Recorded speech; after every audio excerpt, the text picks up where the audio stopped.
Now, I'm sure people have thoughts on Sorsby. I don't know if I have ever seen the college football world united on any one thing, especially now where the SEC and Big Ten just seem to butt heads over everything and anything. Even if they agree, they just seem to take opposite sides on purpose. But it seems like the entire college football universe is united on how wrong the Sorsby ruling is. But that's actually not where we're going to begin. Got an email. I don't know if it was 30 minutes ago, but not that long ago. And it was from the Texas Sports Hall of Fame, which Olin's on that committee. I got to ask him about this at 1 o'clock. And they announced earlier that former Texas A&M head football coach R.C. Slocum is going to receive the Lamar Hunt Lifetime Achievement Award. Now, this award was established in 2006. It recognizes individuals whose leadership, vision, and service has made a lasting impact on sports in Texas and beyond. I got a second email from the Texas Sports Hall of Fame people explaining that this award, it's not handed out every year. So it's not one of these awards that somebody has to win. It's an award they hand out when someone's worthy.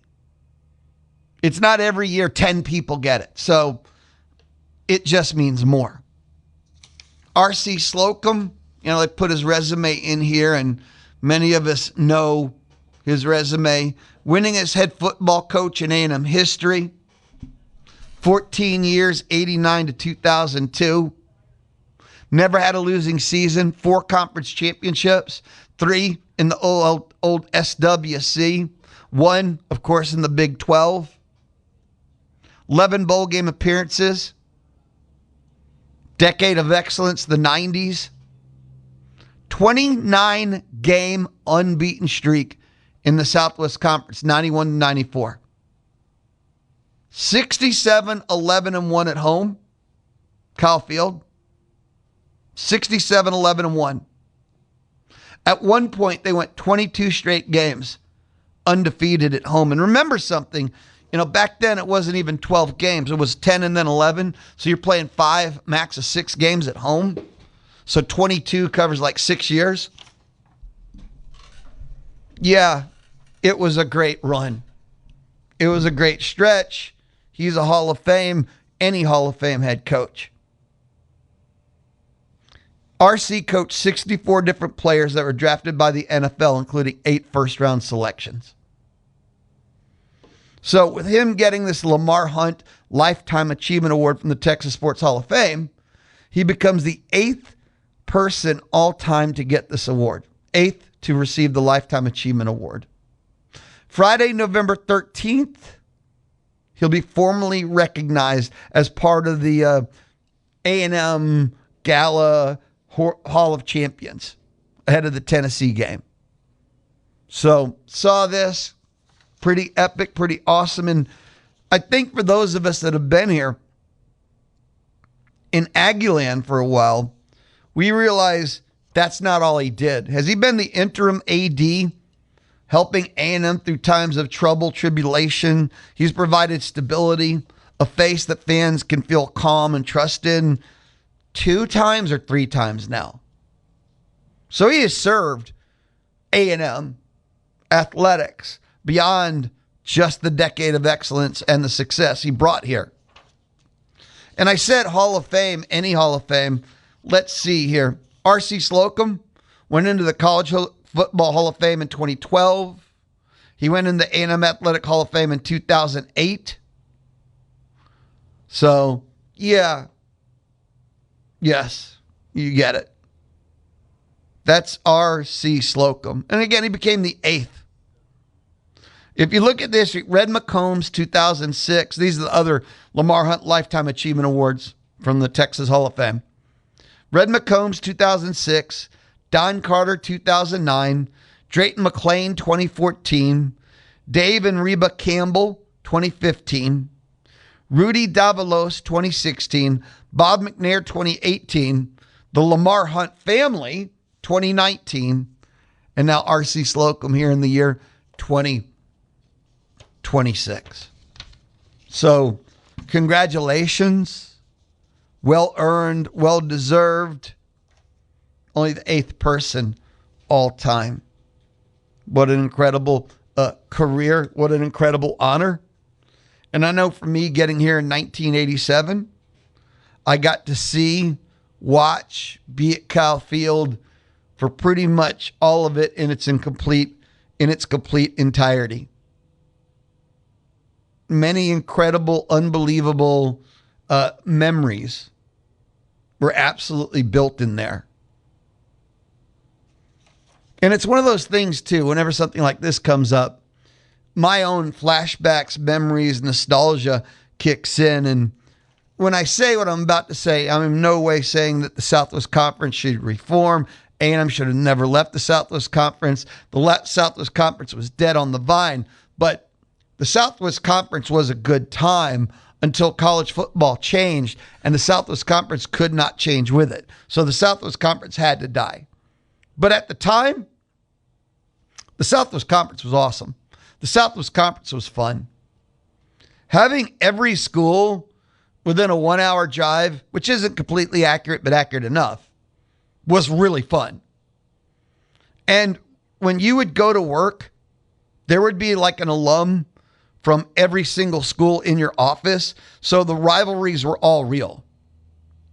You could talk smack every week to whoever you were playing that week, because in your school, in your office, at your workplace, when you went to eat, somebody from that school was around you. So there was a constant heat year round with all the schools, even Rice. So the Southwest Conference was fun. Was it a great comp? I'm not debating any of that. Did it need to die? Yes. Did A&M need to leave? Yes, to all that. But it was fun. That's kind of the fact part of the storyline. It was absolutely a tremendous time. And then joining the Big 12. You know, the Big 12 was a great conference. But that's part of the poison that Texas brings to everything. And Nebraska thought they were the big dog, but then they ran into Texas. And Nebraska just quit. They didn't want to deal with Texas. And Texas took over the conference. And when the needs of the one outweigh the needs of the many, the Big 12, the clock was ticking on its death. I know it's still around, but it's not part of the P2. There's nothing wrong with the Big 12. It just became content filler for the Longhorns. That's what happened to the Big 12. Southeastern Conference, of course, you're in the premier elite league of leagues. It's the final destination. A&M found their home. And Texas followed along too. I've thought about that journey. I've been here for all of it. I've been an Aggie fan starting in the Southwest Conference. I was a student here. And then I remember, what, the Big 12? No. And how many people remember that A&M 11th hour allegedly was going to the Pac-12 with Texas, that whole super merger thing that almost happened. It was 11th hour. And if I remember right, which is 50-50 at this point, so many years and beers, A&M didn't go because they just didn't want to, follow Texas again. So A&M goes its own way, ends up in the SEC, and then Texas follows anyway. Can never escape the shadow. Two joined at the hip for a lifetime eternity. Yeah. The 11th hour. It's one of those where you look back at the totality of all the decisions, and A&M ended up where it should be. It all ended up right. Back to RC. Pretty awesome, incredible career. And again, getting to see all of it. And again, for me, that biggest thing is how many times now has he served even after his coaching days were done? I think it speaks to his love for the university. I think it speaks of the university's love for him. And is this a simple, no-brainer?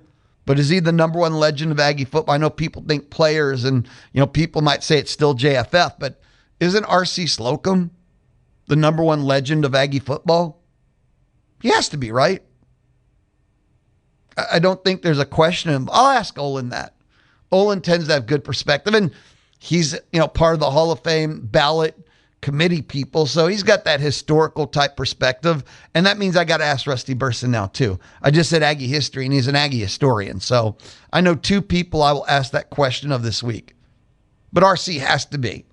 A&M has their legends. You've got Dat, you've got JFF, but our RC Slocum has to be the legend of all Aggie football. And as announced earlier, Lamar Hunt Lifetime Achievement Award from the Texas Sports Hall of Fame. And the big thing to remember, it's not an award they give out 10 of every year or one of every year.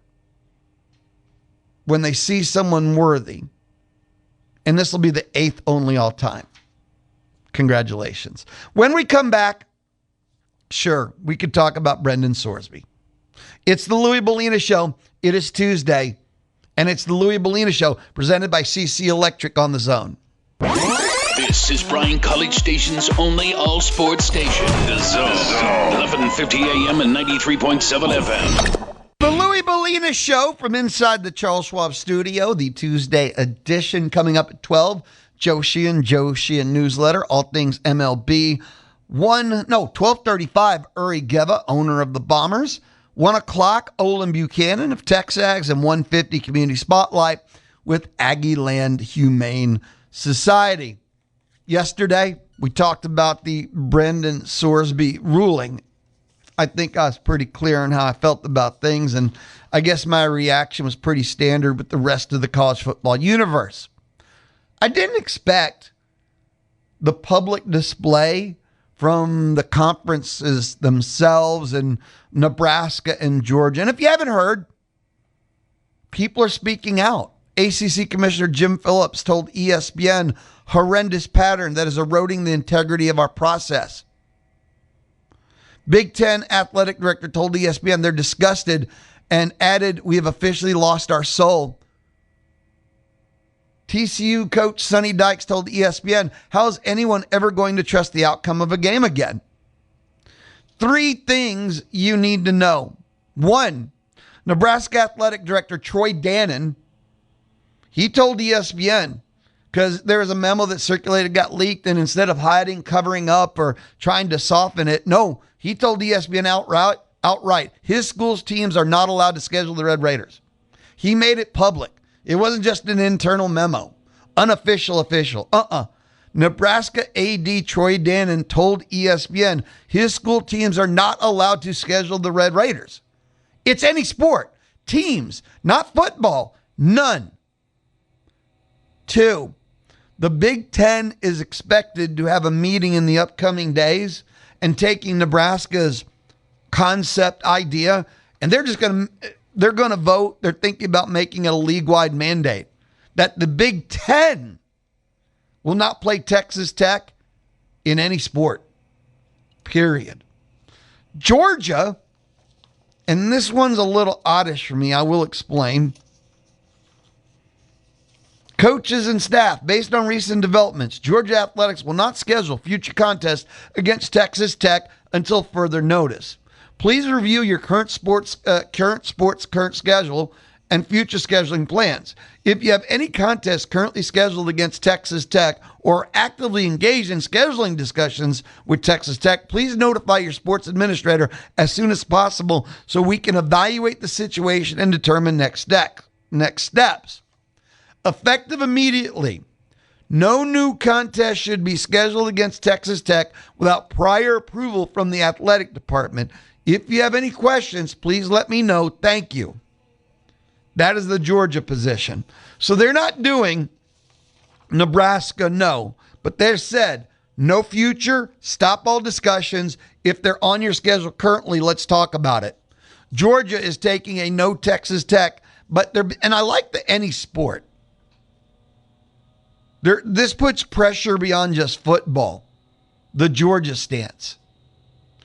I have a problem with Georgia trying to take any moral high ground about anything when they have the speeding problem.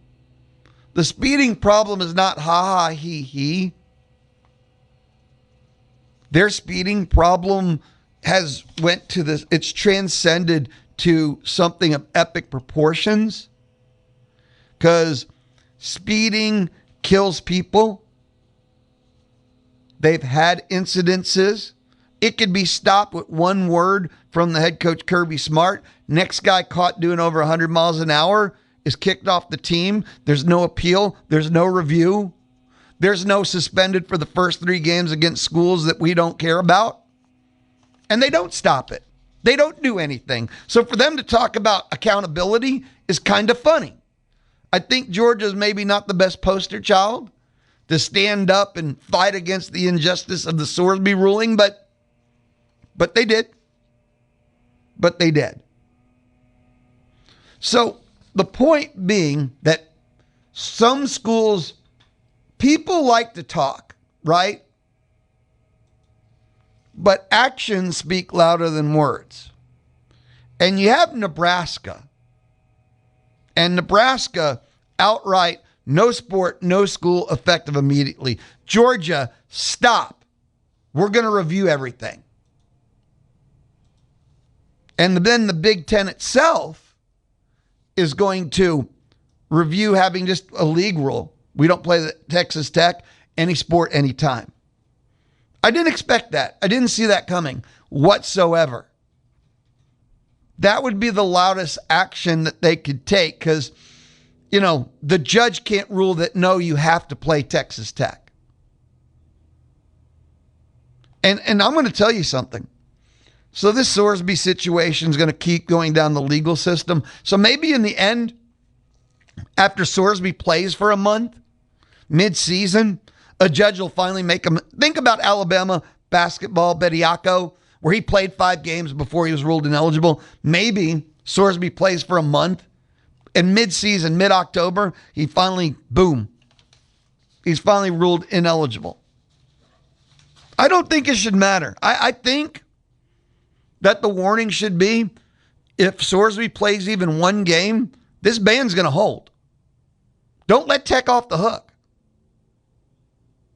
Don't play them ever. Don't say, well, once he's back on the ban list, that we'll lift our ban. No.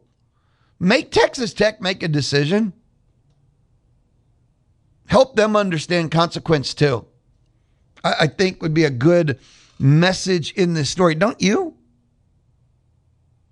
If he plays a single game, this is a lifetime story, man. You make your decision now. I would love to see the SEC take a stance. I would love for them to do a league-wide mandate that nobody plays Texas Tech in any sport. And if Sorsby plays even 1 game, make it lifetime. You don't need Texas Tech. It's what? Oh, no. Lou, why would we want to deny ourselves the privilege of playing Texas Tech in the future? Oh, man, that would be a great loss. How would the SEC ever recover from that? I'm not kidding. I'd love to see Texas A&M take a position. I would. I love what Nebraska did.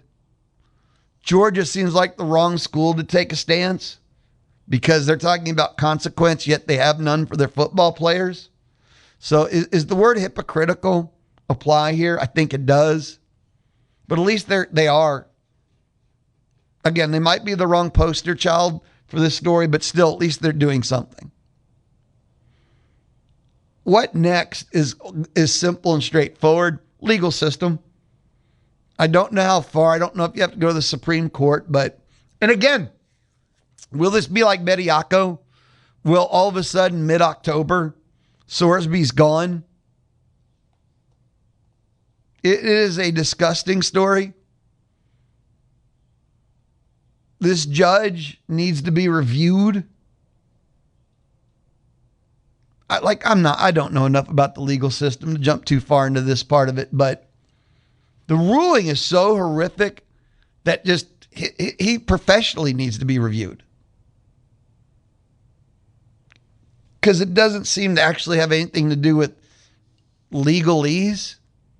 I said it yesterday. The judge just ruled how he feels about it, and versus like legally, he should not suffer consequence for his actions. Isn't that what the legal system is? Actions have consequence. Yeah, but I'll go back to the beginning with this. I don't know if I've ever seen the college football universe as unified ever on anything as they are against Sorsby. Ever. To be honest with you.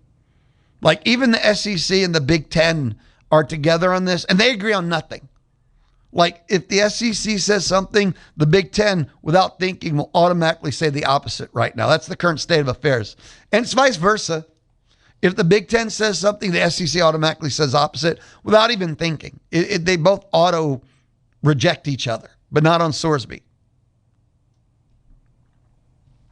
So anyway, I love that people are publicly, Nebraska, the AD when contacted, no, there's no private memos. It's all public. I love that the Big Ten's going to vote to make it a league-wide. I hope that passes. No stronger statements than can be made. And the courts can't make you play someone. I rarely have complimentary things to say about the Big Ten, but good job, Nebraska. I can't compliment Georgia. Their own house isn't clean, and there's an old expression about he who lives in glass houses should not throw walnuts to squirrels who are blind. I don't know how it goes, but be careful. If I was Georgia, just be careful. We'll take a timeout. We'll come back. Aggie football time. The now and the future, I'll explain. This is the Louis Bellina Show. I'm going Tuesday, presented by CC Electric, built on faith, family, and community. That's CC Electric. It's the Louis Bellina Show, Tuesday on The Zone. The Louis Bellina Show. Dial 979-693-1150. Hello. To visit with him. Hello. Or to win. Hello. On the D4 Land Services Hotline. Dial 979-693-1150. The Louis Bellina Show, Tuesday. Louis Bellina, I'm the Louis Bellina part of that. Don't forget, you can text 979-693-1150, 979-693-1150. I think it's time to hit up the maroon and white notebook. What do you think? Vote yes. Raise your hand. Yesterday, Aggie baseball looks like they got one of the big bats. They're going to need to replace the top of their order. All-Conference USA left-hander, only a junior, Western Kentucky transfer, Lane Arroyos. Aggies ended up picking him up, and 361 average, extra base power. I don't know necessarily home run power, but that's one of those. Getting to a new program with a new hitting coach, you don't know how it translate, but just a phenomenal, absolute phenomenal hitter. And put him in the right situation. This guy, it was a big pickup for the A&M offense. Western Kentucky transfer, first base outfielder is what I see him listed at. Lane Arroyos has committed to Texas A&M. First team All-Conference USA. And fascinating. Where's the pitching coach? That's all I've thought about every day. Where's the pitching coach? Because portal open, portal move fast. Nothing more relevant than rebuilding the pitching staff. Where's the pitching coach? Did I miss the announcement? Have they hired him and Lou just hasn't been paying attention? Because I did take, I'm not here Fridays in June and July. Who's the pitching coach? Who's the pitching coach? Where's the pitching coach? Because you have to make the move now. But you have to have a pitching coach to get pitchers in, and they need to build their pitching staff, pitching stable. I would have expected the pitching coach hire to kind of almost be immediate, all in one move. So where's the pitching coach? They got a first team All-Conference USA. Awesome. Where's the pitching coach? Till that happens, I don't know how relevant anything else is. So that's the announcement I'm waiting for. Oh, speaking of college baseball, saw an incredible factoid for the College World Series, not Aggie baseball. But for the first time since the year 1976, and that's 50 years, there's not a team from the state of California or Florida in the College World Series. For the first, impress your friends with that. Use it at lunch today. Go win you $5 in trivia. But for the first time since 1976, there's not a team from the state of California or Florida in the College World Series. Should have been UCLA, obviously. Could have been Florida State. Florida State flames out.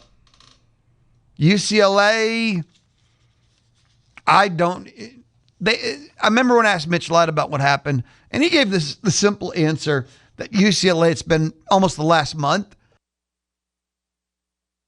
living on the edge. But still, even living on the edge, you should advance out of your own regional. And they didn't even make it to the regional final. But this will be the first College World Series since 1976. And I say first time, 50 years, that there's not a team from the state of California or Florida. Could have been the Florida Gators, who at times this year looked like the best team in baseball, and the other times this year, they look like they shouldn't even be in the NCAA tournament. Anyway, impress your friends with that. Breaking news earlier this year in the college baseball world that South Carolina, the Gamecocks, they're going to hire Coastal Carolina head coach Kevin Schnall as their next head coach. And that had been rumored for a long time, for a while now. But it looks like it's going to be official really soon. Like that's a done deal now. Maroon and White Notebook, Aggie football. Saw, things that we know, but it's really cool when you see it. But A&M with that number one recruiting class for 2027 with 5 5-stars. 9 4-stars, 5 5-stars. And with Elko and his portal magic combined with his recruiting prowess, talent is the lifeblood of a program. If you have a coach that can play both ways, coach that can take the portal and get the high school kids too, that's how you'll end up with 10 plus kids recruited basically every year into the NFL. A&M won 19 commits. OU 2 at 23. So they got 4 more still behind A&M. Florida's number 3 with 5 5-stars themselves, by the way. Auburn has 5 5-stars. I'm doing my math wrong, by the way. Let me stop there. A&M has 5 5-stars. Oklahoma has 2. Florida has 1. Florida still has the number 3 class. Auburn has the number 4 class. Texas is number 5 in recruiting. 1 5-star. A&M's number 1 class is kind of safely the number 1 class. There's tons of time before signing day and it's official, but A&M and 19 commits. Some have 23, others have 19. So that whole numbers game, which sometimes I've seen schools get number 1 classes or finish number 2, and they got like 35, the numbers game. So they have bonus points if you want to call it that. Nope. 5 5-stars, man, and only 19 commits. So they still got room. Very impressive. And again, and the portal work they do to go with it. Something is being built here at Texas A&M, and I've talked about it often. And, I wanted to share something earlier. ESPN always does future power projections. Normally, I'm pretty sure about this, they would do like a 4-year ranking, like where your program should be over the next 4 years. That's not a thing anymore. It's almost absurd to think that you can project what a program will be, should be in 4 years, because your entire roster's changed over in 4 years almost. In 4 years, will you have like 5 kids only left over from the roster that'll report this fall? So they do 2-year rankings only. 2-year rankings. A&M's number 9. And you notice how we keep coming into this A&M, where are they at? And it's consistently this 7, the 8. We did the returning production by games, by starts. That was from CBSSports.com. Offense, defense, 7. They're going to be, right now, if you took every preseason way too early top 25, they're 8. In the ESPN, and it's the total program. They do quarterback, O-line, D-line, roster management, star power. And they used to do this as a 4-year power projection, but you can't do 4 anymore, so it's a 2-year. They have A&M at 9. It's that consistent snapshot, no matter where you look or who you look at, of what and where is Aggie football. 9. I wanted to argue, and I always say, look at the programs around you, in front of you, and things like that, right? And 9, honest question here. Does anyone sit here, are you insulted? Do you think that's too high, too low, or insulting or wrong? A 2-year projection of A&M at 9? No, I think that's extremely fair. They could have been 8. I'd have the same reaction. I don't think they're top 5. Maybe they're headed that direction. I looked at the programs. Okay. The programs that were in an 11 and 12 slot, like Ole Miss was 12. I wouldn't put them in front of A&M. So that was the other thing. When I looked at the programs that were sleeping in the 11 and 12 slots, I think that, A&M at 9, at that Alabama at 10. And currently, without a doubt, A&M's in front of Alabama. They're 2 ships moving in different directions. So when I looked at 10, 11, 12, A&M absolutely, that's kind of like the men, would have been A&M 9. So it was 8 and 7. And that's the part where it gets interesting. 8 is LSU. 7 is Indiana. And you can't put A&M in front of a program that just won the national championship, has the hottest coach in the country. So you can't put them in front of Indiana at 7. Can I put A&M in front of LSU? Yes, but you don't have to. You can make arguments in each direction. Because with Lane Kiffin, while he didn't do it at LSU, he took a perennial losing program last year, Ole Miss, got them in the college football playoff. He didn't get to coach them, but their program went further with his players. So the fact that there's a conversation means they're kind of both in the right category. And he now went to a program that is a perennial national championship program in LSU. And it's funny. You know what ends up being kind of the tiebreaker, I think, between A&M and LSU 9-8? Sam Levitt versus Marcel Reed.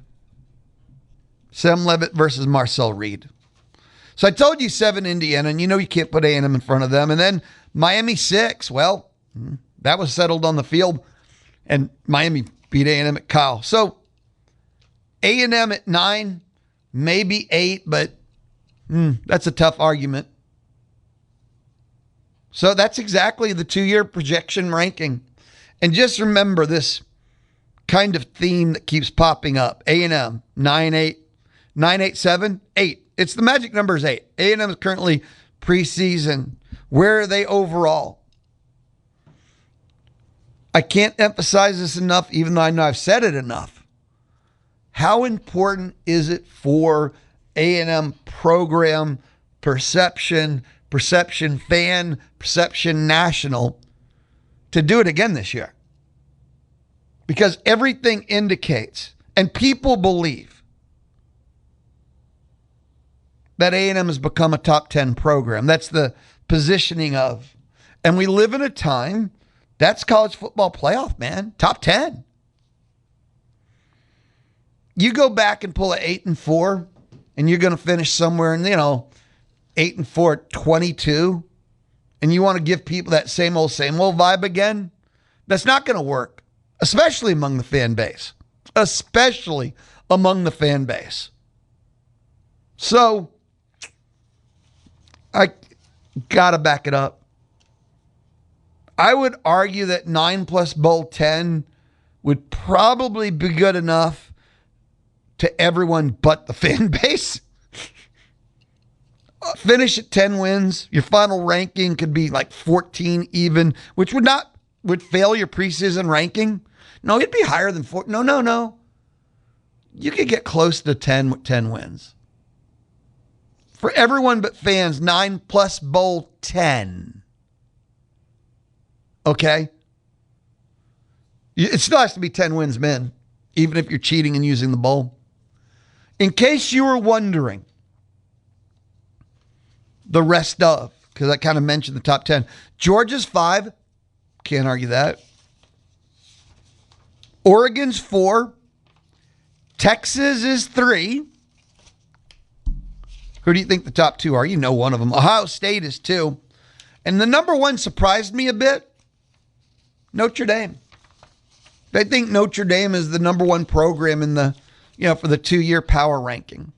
They're not picking Notre Dame to win it all this year, but they think Notre Dame is the number 1. They got CJ Carr for 2 more years. Basically, there's not a position whatsoever that Notre Dame has a weakness in. Their entire program is built and set and deep and rich, and they're going to be in the college football playoff. I mean, I told you that. If I had to bet on one team to be in the college football playoff this upcoming year, I'd buy Notre Dame. Their schedule, their roster, everything, right? Anyway, I need a timeout. We'll come back. We'll wrap up our first hour together. This is the Louis Bellina Show. I can confirm that. Thursday on the Zone, the Louis Bellina Show presented by CC Electric. They do free estimates. They have military and veteran discounts. They're CC Electric. Your home for the Houston Astros is Sports Radio 1150 AM and 93.7 FM. The Zone. It is the Louis Bellina Show. It is Tuesday. Time for me to open up the ticket booth thanks to Dixie Tire Company. Now, the ticket booth is where you win tickets to all the places you want to be. And sometimes it's food, kind of like all the places you want to eat, too. Today, how about summer fun? Hawaiian Falls, water park. Also, Splashway Water Park. I got family 4-packs, and I'm just going to blind draw at 2 o'clock, and you can win either. We'll tell you which one you won. And if you're interested, if you'd like to create memories with your family, if you're like, dude, that is cool, you can text between now and 2 o'clock, and you do need to sign your name. Pretty please. Because if you don't put your name on it, you can't win. It's kind of a simple concept. All Zone Brian Broadcasting prize eligibility rules, they apply. 979-693-1150. Text between now and 2 o'clock. Light up the Texas Mobile and Loop Express inbox, and that's it. That's just kind of how it goes. 979-693-1150. 979-693-1150. I got family 4-pack to Splashway, family 4-pack to Hawaiian Falls. The ticket booth is open thanks to Dixie Tire Company. If you ever need tires for your car, truck, tractor, trailer, lawnmower, even a wheelbarrow, Dixie Tire Company. They're open Monday through Friday till 6, Sunday till 1. You can always call them at 775-TIRE. I want to wrap things up inside the lifestyles portion. On this day, June 9th, moments, events, history. In 1790, and that was a while ago, like 236 years ago, the first book ever was copyrighted. Well, the first book ever in the United States, I guess I should be clear. And the book was John Barry's Philadelphia Spelling Book. On this day, June 9th, 1934, 92 years ago, Donald Duck made his debut in Disney's The Wise Little Hen. The joke is he wasn't wearing pants then, and he still isn't wearing pants now. On this day, June 9th, 1973, that's 53 years ago, June 9th, 1973, 53 years ago, Secretariat won the Belmont Stakes to become the first Triple Crown winner in 25 years. On this date, June 9th, 32 years ago, and who'll ever forget, some memories never fade. But on this date, June 9th, 32 years ago, 1994, Lisa Left Eye Lopez of TLC set fire to the mansion of her then boyfriend, Atlanta Falcons wide receiver Andre Rison. That's cold. In 2006, 20 years ago, Pixar's Car was released. Lightning McQueen, voiced by Owen Wilson. In the year 2017, June 9th, 2017, 9 years ago, Adam West Batman. Lost his battle with leukemia. He was 88 years old. 9 years ago, in the year 2017, the movie The Mummy was released, but it was the Tom Cruise version, and it was bloody awful. It stunk. Tom Cruise has made many great legendary movies. That was not one of them. Finally, on this day, June 9th, 2021, which was only 5 years ago, I remember that year, Loki premiered on Disney Plus, ran for 2 seasons, set up Avengers Doomsday, allegedly. I don't know every detail. So something to think about. If you watch Loki, both seasons, it's a lead up for Doomsday, Avengers Doomsday, which doesn't that come out Christmas this year? That's the big Christmas movie is Avengers Doomsday. I can't say I'm excited. Can't say I'm unexcited. I will see it, but I don't necessarily have it placed on my calendar either.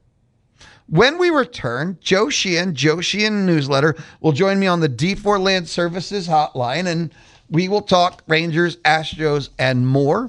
If you ever need your land fixed up, your land cleared, or your land excavated, you need to check out D4LandServices.com. D4LandServices.com. And Joe and I need to talk trade deadline today.